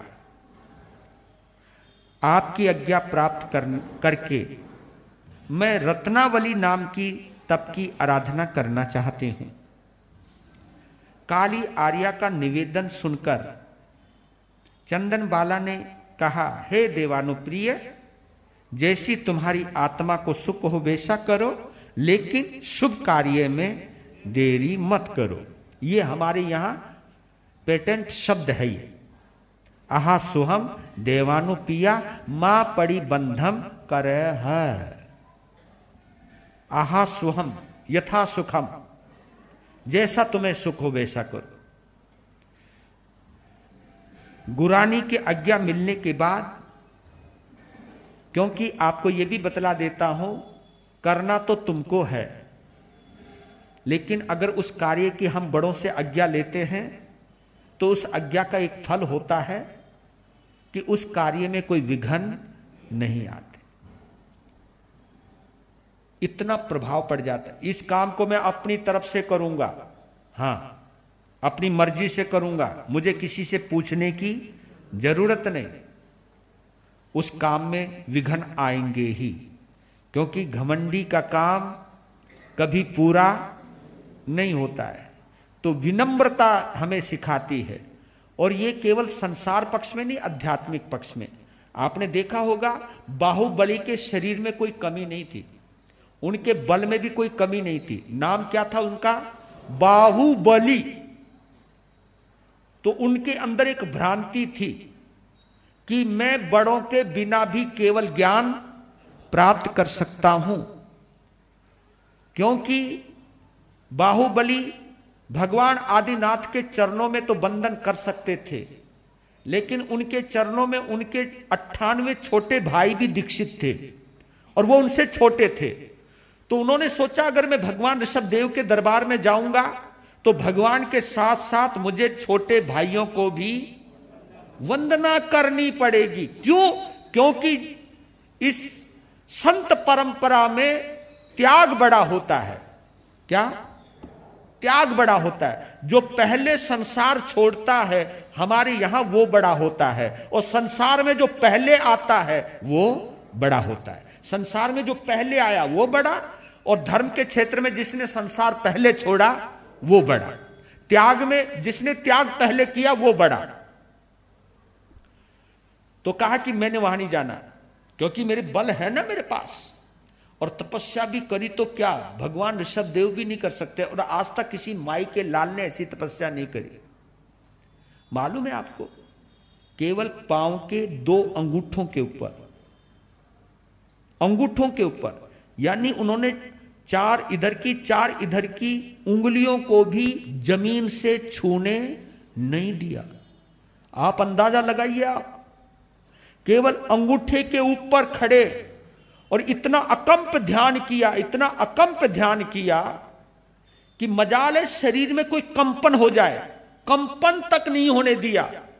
उन्होंने काया गुप्ती को इतना साध लिया कि क्या मजाल है कि कोई कंपन हो जाए, कोई उनके शरीर को छुए तो कोई रोंगटा खड़ा हो जाए। इतना गुप्त कर लिया, काया को गुप्त कर लिया। और इस अवस्था में 1 दिन नहीं, 2 दिन नहीं, 1 महीना नहीं, 12 महीने। कितने? 12 महीने तक इसी मुद्रा में खड़े रहे। ओए, सोच सकते हो आप? पक्षियों ने कानों में घोंसले बना लिए, क्योंकि ऐसा लगा जैसे कोई खंबा खड़ा है, क्योंकि कोई रेंज नहीं बाहर, सब गुप्त कर लिया। लेकिन फिर भी उनको केवल ज्ञान नहीं हुआ। उनको भगवान ऋषभदेव ने बाहुबली की साधना देखी, और उन्होंने देखा केवल ज्ञान चारों तरफ चक्कर काट रहा है, लेकिन द्वार बंद पड़ा है, आत्मा का द्वार बंद पड़ा है। और उस द्वार पर किसका दरवाजा है? अहंकार का। बस वो दरवाजा अगर खुल जाए केवल ज्ञान अंदर चला जाएगा। तब दोनों बहनों को भेजा, ब्राह्मी और सुंदरी को। वो आपने सब कथानक सुनी है, और उन्होंने कहा है, भैया मारो गज थकी उतरो, मेरे भैया इस हाथी से उतरो। कई बार बोला तो समझो ध्यान कितना अखंड होगा कि कई बार आवाज आने के बाद शब्द कानों में गए। आंख खुली और मालूम है आंखों पर धूल जमी हुई है, और जब आंख खोली उन्होंने तो आवाज हुई, क्योंकि पपड़ी जम चुकी है धूल की, मिट्टी की। जब खोली आंख, आवाज हुई, बहनों को देखा, आवाज सुनी, गज थकी उतरो। मैं अंगूठों पर खड़ा हूं और ये कह रही हैं हाथी से उतरो। तो बोध हो गया इन्हीं शब्दों में कि नहीं, जिन्होंने संसार पहले छोड़ा वो मेरे बड़े हैं। वाह, जिन्होंने संसार पहले छोड़ा वो मेरे बड़े हैं। और ऐसे पहले संसार छोड़ने वाले के चरणों में सिर झुकाना इस सिर की इज्जत है, बेइज्जती नहीं है। बस कहते हैं कि वो अंगूठा थोड़ा सा हिलाया। किस लिए हिलाया? कि मैं भगवान के समोशरण में जाऊं और छोटे भाइयों के चरणों में वंदन करूं। केवल अंगूठा हिलाया चलने के लिए, भाव आए चलूं जाऊं। और जब भाव होते हैं तो कदम उठते हैं। जैसे ही कदम उठा वैसे ही तुरंत उनको केवल ज्ञान हो गया। इसको कहते कि दरवाजा खुला, केवल ज्ञान अंदर आ गया। पर हम लोग समझ नहीं पाते हैं, सोच नहीं पाते हैं। सबकी अपनी अपनी अकड़ रहती है, पर लेकिन अकड़ में पकड़ कमजोर पड़ जाती है। हाँ, अकड़ोगे तो पकड़। तो ये काली आर्या आई कि मैं रत्नावली नाम की तपस्या करना चाहती हूं। आहा स्वहम देवानो किया, इजाजत मिल गई और जुट गई। और जुटते ही देखो क्या किया उन्होंने। शास्त्र में जो विधि बतलाई है, करने का तरीका बताया है, उसको विधि कहते हैं। आराधना का करने का उन्होंने सबसे पहले उपवास किया। रत्नावली तपस्या को शुरुआत में क्या किया? उपवास किया। उपवास आप समझते होंगे, यही जो आप कर रहे हो। उपवास किया और फिर सर्व काम गुण युक्त पारना किया। सब काम गुणियम पारिपारिता, आपने शब्द पढ़ रहे होंगे, ये शब्द बार बार पढ़ा। सब काम गुणियम पारिपारिता, सर्व काम गुण युक्त पारना किया। यानी पारने में उन्होंने घी भी लिया, मीठा भी लिया, गुड़ भी लिया, विगय भी लिए। पारने में जो भी शरीर को ताकत देते हैं उन चीजों का उन्होंने उपयोग किया। इसको कहते हैं सर्व काम गुण युक्त पारणा। यानी जिसमें सब चीज है, मिष्टान भी है, घी भी है, पौष्टिक पदार्थ भी है, पारने में उन्होंने लिया। दूध, दही, घी, तेल, गुड़ का उन्होंने सेवन किया। पारने में प्राप्त यथा लाभ आहार का उन्होंने उपयोग किया। पारना करके बेला किया, पारना करके फिर तेला किया और फिर लगातार 8 बेले किए। 8 बेले, बेला करके पारना, बेला करके पारना, बेला करके यानी 8 बेले किए। उसके बाद फिर उपवास किया, पारना करके बेला किया, फिर पारना करके तेला किया। इसी प्रकार 4, 5, जो भी मैं संख्या बोल रहा हूं ये तपस्या की संख्या है। 4, 5, 6, 7, 8, 9, 10, 11, 12, 13, 14, 15 और 16 दिन की तपस्या करी। और 16 दिन की तपस्या के पारने के बाद तुरंत फिर 34 बेले किए। 34 बेले पारना, 34 बेले किए। पारना करके फिर 16 दिन की तपस्या करी। तुरंत 34 बेले करने के बाद उनका पारना किया, फिर 16 दिन की तपस्या करी। पारना करके 15, 14, 13, 12, 11, 10, 9, 8, 7, 6, 5, 4, 3, 2 और 1 उपवास किया। पारना करके फिर 8 बेले किए, फिर पारना करके तेला किया, फिर पारना करके बेला किया, फिर पारना करके फिर उपवास किया और फिर उपवास का पारना किया। इस प्रकार रत्नावली तप की एक परिपाटी यानी लड़ी पूरी की। इस पहली परिपाटी को करने में 1 साल 3 महीने और 22 दिन पूर्ण किए। यानी एक परिपाटी पूरा करने में 1 साल 3 महीने 22 दिन लगे।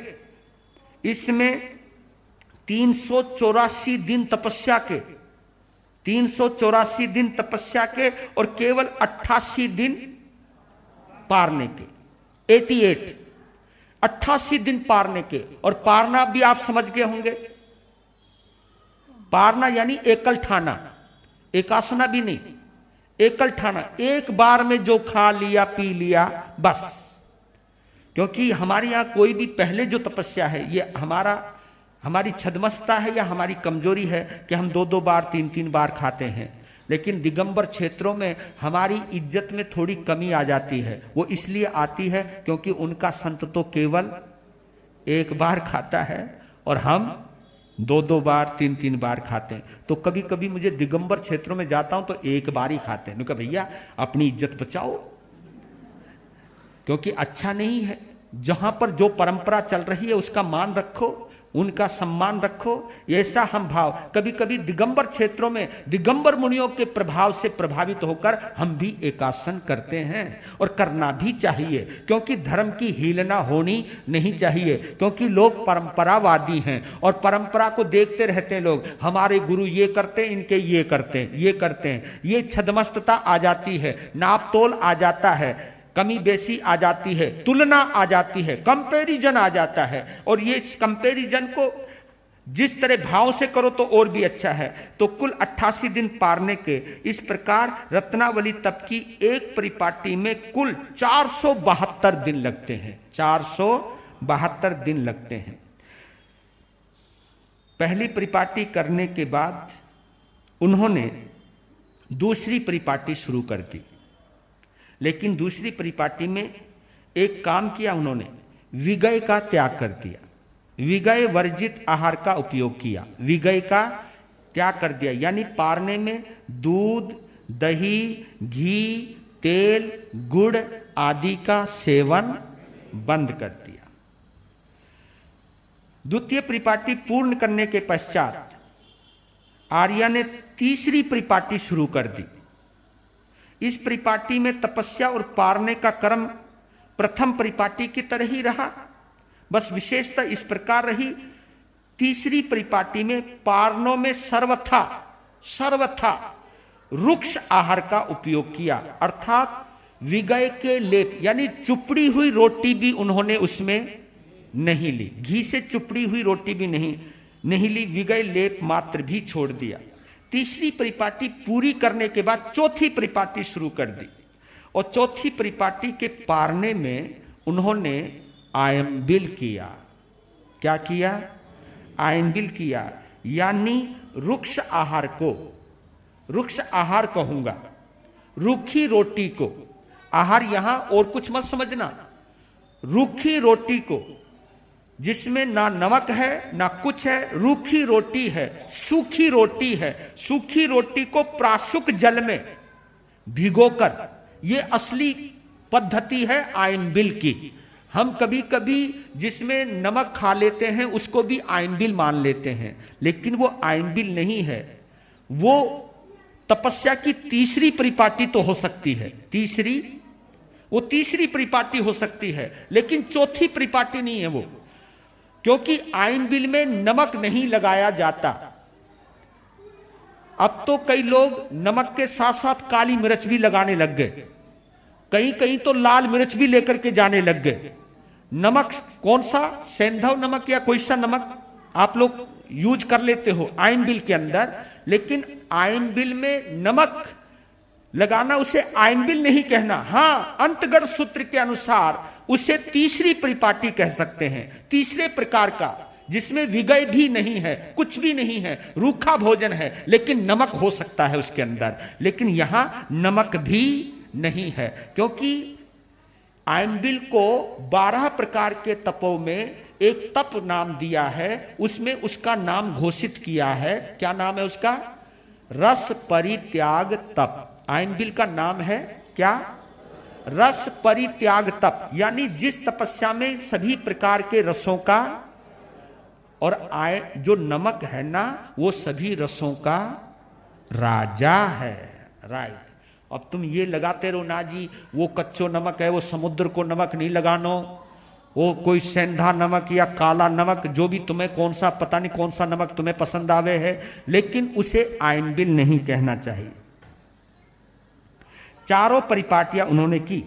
काली आर्या ने रत्नावली की चारों परिपाटी सूत्रोक्त विधि के अनुसार संपन्न करी, जिसमें 5 साल 2 महीने 28 दिन लगे।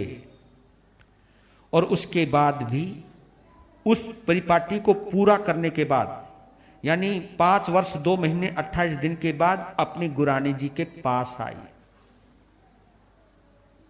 बहुत प्रसन्न है वो, क्योंकि उनकी विधि संपन्न हो गई, चारों परिपाटी पूरी हो गई। उनको नमस्कार किया। तदनंतर व्रत, बेला, तेला, चोला आदि विभिन्न प्रकार की तपाएं जारी रखी। वह काली आर्या उस उग्र तपस्या की वजह से बहुत दुर्बल हो गई। शरीर की नाड़ियां दिखाई देने लगी। शरीर का खून और मांस सब कुछ सूख चुका था, केवल हड्डियों का ढांचा नजर आने लगा। यहां उपमा दी है कि कोयले से बड़ी हुई बैलगाड़ी हुआ करती थी पहले, तो चलते चलते वो आवाज करती थी, तो शरीर भी आवाज करने लगा, हड्डियां भी चटकने लगी, हड्डियां बोलने लगी।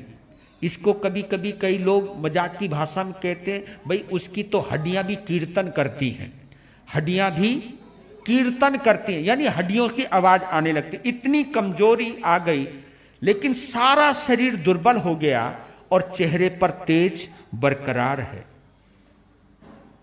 उसके पश्चात एक रात, आधी रात में चिंतन हुआ, स्कंधक मुनि की तरह, खंदक मुनि के समान, कि अब मेरा शरीर अशक्त हो चुका है, अब ये शरीर को छोड़ने का वक्त आ गया है, क्योंकि मैं केवल अब आयुष्य कर्म के बल पर ही जिंदा हूं, नहीं तो शरीर में अब कुछ नहीं रहा, शरीर में अब कुछ नहीं रहा। और जो इतनी तपस्या कर लेता है उसको पता चल जाता है कि अब मेरा समय कितना दूर रह गया है। तो लगा उनको कि अब 1 महीने की उम्र बाकी है, 1 महीने का आयुष्य कर्म बाकी है। तो एक शुभ संकल्प उठा कि जब 1 महीना ही रहना है, खाऊंगी तब भी 1 महीना रहना है, जाऊंगी तब भी 1 महीना रहना है, तो क्यों ना मैं 1 महीने का संथारा कर लूं, यानी चारों प्रकार के आहार पानी का त्याग कर लूं। कभी कभी कई लोग संथारे को आत्महत्या भी कहते हैं, लेकिन ये आत्महत्या नहीं है, ये आत्म साधना है। क्योंकि जाना तो हर किसी को है, लेकिन रोते हुए जाना और मौत का स्वागत करके जाना और ये कहना कि तू दुनिया को डरा सकती है लेकिन हमको नहीं डरा सकती, क्योंकि हमें कोई आसक्ति नहीं है, हमें कोई जीने की इच्छा नहीं है। अब हम, अगर तुम ले जाना चाहते हो, इस शरीर को विदाई का वक्त आ गया तो हम इसको राजी से छोड़ेंगे, हमको घर से निकालना नहीं पड़ेगा, हम खुद निकल जाते हैं, हम खुद निकल जाते हैं। तो प्रतिज्ञा ली उन्होंने, चारों प्रकार के आहार पानी का त्याग किया, 1 महीने का संथारा किया और अंतिम श्वासों श्वास में काली आर्या मुक्ति के अंदर चली गई। बोलिए महासाध्वी काली आर्या जी को जय विजय हो। इसी प्रकार सुकाली आर्या ने कनकावली तपस्या की आराधना करी। इस तपस्या में, तपस्या का काल, एक परिपाटी का काल 1 साल 5 महीने 12 दिन और चारों परिपाटी का काल 5 वर्ष 9 महीने 18 दिन।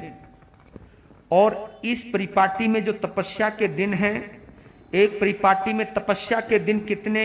1 वर्ष 1 साल 2 महीने 14 दिन और चारों परिपाटियों में तपस्या के दिन 4 साल 9 महीने 26 दिन।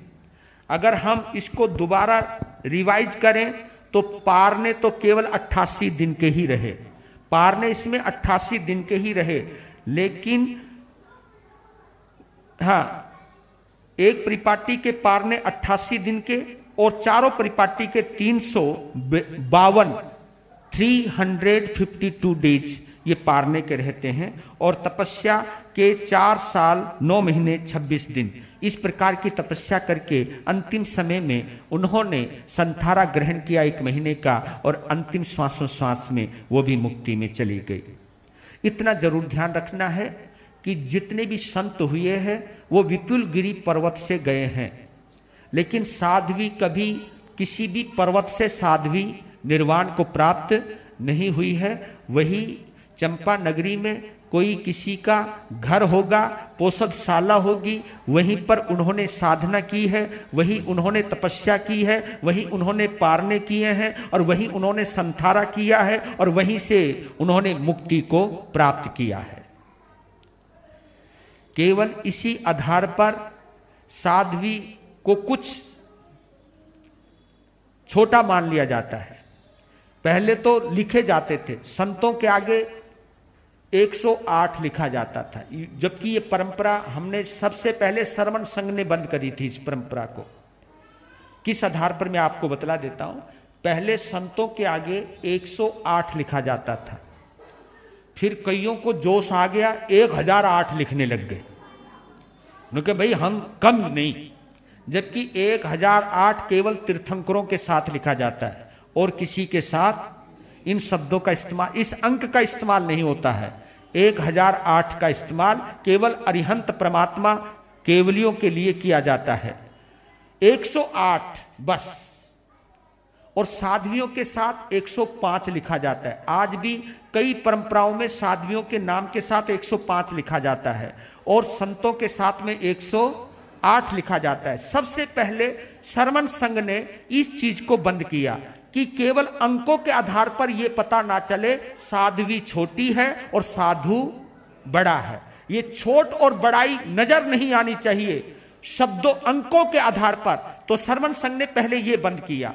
आज भी कई परंपराओं में साध्वियों को औरतों के साथ बैठाया जाता है, जहां औरतें बैठती हैं वहां पर साध्वियां बैठती हैं। बस इतना है कि साध्वी आगे बैठती हैं, महिलाएं पीछे बैठती हैं। श्रवण संघ ने एक और नियम बनाया कि साध्वी को महिलाओं के साथ नहीं बैठाना, श्राविकाओं के साथ नहीं बैठाना, उसे अपने साथ बैठाना है, बराबर में बैठाना है। वो छोटी नहीं है, वो भी धर्म की प्रभावना करती हैं, वो भी साधना करती हैं, वो भी लोच करती हैं, वो भी घर बार छोड़ती हैं, वो भी तपस्या करती हैं। तो ये चीज यहां पर लेकर के आए। ये श्रवण संघ की देन बतला रहा हूं आपको कि श्रवण संघ ने इस चीज को, भेदभाव नजर नहीं आना चाहिए, इस चीज को मिटाने का प्रयास किया है श्रवण संघ ने। उचित है अनुचित है ये भगवान जानता है, लेकिन हमारा भाव सभी आत्माओं को सम्मान देने का है, किसी को छोटा बड़ा समझने का नहीं है। इसलिए कई जगह साध्वी कितनी भी बड़ी हो, कल के दीक्षित साधु को उसे वंदना करनी पड़ती है। वही चक्कर है 108 और 105 का। वही चक्कर है कि साध्वी चाहे कितनी भी तपस्या करे, साध्वी चाहे कितना भी बड़ा त्याग करे, फिर भी वो साधु से छोटी है। ये पुरुष समाज की कहीं ना कहीं मनस्थिति रही होगी। मैं इस चीज को मैं ज्यादा डिटेल में नहीं जाना चाहता हूं, लेकिन इस भेदभाव को मिटाने का श्रवण संघ ने प्रयास किया है। इसलिए मैं कहीं ना कहीं श्रवण संघ की अनुमोदना करता हूं कि कम से कम, क्योंकि आत्मा जैसी तुम्हारी है वैसी हमारी है। तो महाकाली आर्या का तीसरा अध्ययन आता है। उन्होंने लघु सिंह निष्क्रीडित नाम की तपस्या की आराधना करी। इस आराधना में, लघु सिंह निष्क्रीडित तपस्या में, तपस्या का जो काल है एक परिपाटी का 6 महीने 7 दिन का है। चारों परिपाटियों का काल 2 वर्ष 28 दिन का है, और तप के दिन एक परिपाटी में तपस्या के दिन 5 मास 4 दिन के हैं, और चारों परिपाटी में तपस्या के दिन 1 साल 9 महीने 16 दिन के हैं, और पारने एक परिपाटी के 33 दिन हैं, और चारों परिपाटी के 132 दिन पारने के बैठते हैं। यानी 2 वर्ष 28 दिनों में केवल 132 दिन पारने के, और बाकी 2 वर्ष 28 दिन तपस्या के। इस प्रकार इतनी महान तपस्या करके शरीर जर्जरित हुआ, और उन्होंने संथारा ग्रहण करके अपनी आत्मा का कल्याण किया। चौथा अध्ययन कृष्णा आर्या का है और इन्होंने महासिंह निष्क्रीडित तप किया और इसकी एक परिपाटी करने में 1 साल 6 महीने 18 दिन लगते हैं। चारों परिपाटी पूरा करने में 6 साल 2 महीने 12 दिन लगते हैं और एक परिपाटी में तपस्या के दिन जो हैं 1 वर्ष 4 महीने 17 दिन हैं। चारों परिपाटियों की तपस्या के 5 साल 6 महीने 8 दिन हैं। एक परिपाटी के पारने में ओनली 61 डेज पारने के और चारों परिपाटियों में 244 दिन पारने के होते हैं और 6 साल 2 महीने 12 दिन तपस्या के होते हैं। और इस महान तपस्या को करने के बाद वो भी कर्मों को झरझरित करते हुए, निर्झरित करते हुए मुक्ति के अंदर विराजमान हो गई। क्योंकि मैं इस बात पर भी कह रहा हूं, आप मान के चलिए, अगर श्वेतांबर आमनाय में, क्योंकि दिगंबर आमनाय स्त्री को मुक्ति नहीं मानता है, केवल श्वेतांबर आमनाय ही स्त्री को मुक्ति मानता है। हमारी जैन परंपरा की 4 परंपराएं हैं ना, 4 परंपराएं नहीं, 2 परंपराएं हैं, एक दिगंबर और एक श्वेतांबर। ये दिगंबर आमनाय स्त्री की मुक्ति मानता ही नहीं है, स्त्री मुक्ति में जा ही नहीं सकती, क्योंकि वो वस्त्र का त्याग कर नहीं सकती पूरी तरह, इसलिए मुक्ति में जा नहीं सकती। उनका ये लॉजिक है, और भी कुछ लॉजिक रहे होंगे, वो बात अलग है, लेकिन यहां पर श्वेतांबर आमनाय में एक लॉजिक है कि स्त्री लिंग सिद्धा, यानी स्त्री से भी सिद्ध हुआ जा सकता है, तो स्त्री भी सिद्धि को प्राप्त करती है। तो सुकृष्णा आर्या का 5वां अध्ययन बतलाया है और उन्होंने शुरुआत सप्तमी का भिक्षु परिमा उन्होंने स्वीकार करी। इसमें प्रथम सप्ताह में प्रतिदिन 1 दत्ती आहार, यानी दाता के द्वारा 1 बार दिया गया आहार, 1 दत्ती पानी जल बहराते वक्त बिना धार टूटे जो पानी आता है उस पानी पर निर्वाह करना 7 दिनों तक। दूसरे सप्ताह में प्रतिदिन 2 दत्ती पानी 2 दत्ती आहार। इसी प्रकार तीसरे सप्ताह में आहार पानी की 3-3 दत्तियां, चौथे सप्ताह में प्रतिदिन 4-4 दत्तियां, 5वें सप्ताह में 5-5, छठे सप्ताह में 6-6, 7वें सप्ताह में 7-7 अन्न पानी की दत्तियां ग्रहण की जाती हैं। और सप्तमी का भिक्षु परिमा करने के बाद उन्होंने अष्टमी का भिक्षु परिमा स्वीकार करी और उसके बाद 9-9वीं का 10-10वीं का उन्होंने प्रतिमा ग्रहण करी। और इस तपस्या को करते करते शरीर दुर्बल, आत्मा बलवान, कर्म कमजोर, आत्मा मजबूत, और उसी मजबूती के आधार पर संथारा किया और संथारे के साथ अंतिम श्वासोश्वास में मुक्ति को प्राप्त हुए। छठा अध्ययन महासेन कृष्णा आर्या, उन्होंने लघु सर्वतोभद्र तपस्या की आराधना करी।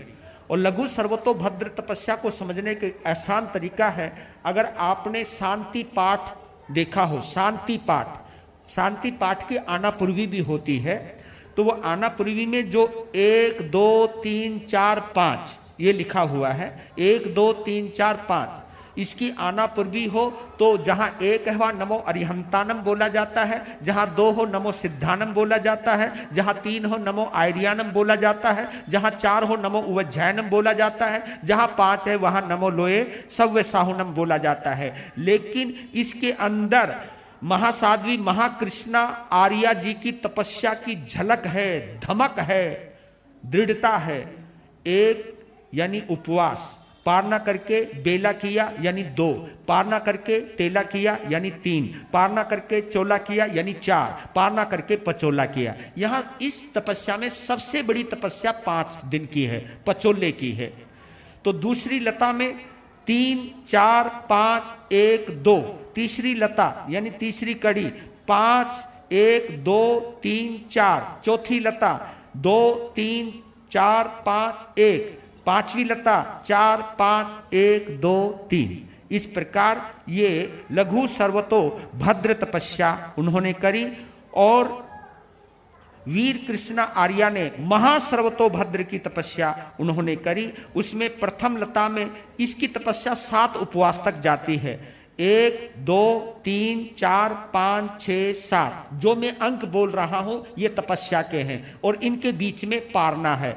उपवास किया, पारना किया, उपवास किया, बेला किया, पारना किया, तेला किया, पारना किया, चोला किया, पारना किया, पचोला किया, पारना किया, 6 उपवास किए, पारना किए, 7 उपवास किए। तो ये 7 तक जाती है। दूसरी लता 4 5 6 7, 1 2 3 7, 1 2 3 4 5 6, 3 4 5 6 7 1 2, 6 7 1 2 3 4 5, 2 3 4 5 6 7 1, 5 6 7 1 2 3 4 तक ये तपस्या जाती है। इसको महासर्वतोभद्र तपस्या कहते हैं।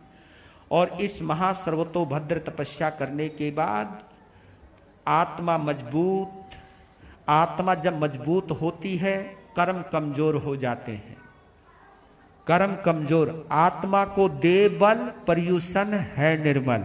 आत्मा जो जो बलवान होती जाती है, त्यों त्यों कर्म कमजोर पड़ते जाते हैं। और कर्म जो जो बलवान होते जाते हैं, आत्मा कमजोर पड़ती जाती है। बस ये गणित है धर्म का।